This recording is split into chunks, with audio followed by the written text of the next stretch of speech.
Değerli izləyicilər, videonu bəyənib kanala abunə olun ki, hər kəs son xəbərlərdən anında məlumatlansın. Bakıdakı İdrak liseyində silahlı insident baş verib.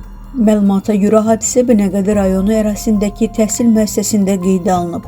Bildirilib ki, 10-cu sinif şagirdi müəllimə silahdan atəş açıb. Dərhal xəstəxanaya çatdırılan müəllimin vəziyyəti ağır olduğu bildirilir. Liseyin rəhbəri Möhsüm Alışov hadisənin ehtiyatsızlıqdan baş verdiyini deyib. Şagird ov tüfəngini liseyin məktəb çantasında gətirib. Hadisə ehtiyatsızlıqdan baş verib. O bildirib ki, əvvəllər bu şagirdlə bağlı şikayət olmayıb. Davranışları normal olub. Hadisə sinif otağında baş verib. Müəllimin vəziyyəti yaxşıdır, xəstəxanadadır. Xəsarət alan müəllim kliniki tibbi mərkəzə yerləşdirilib.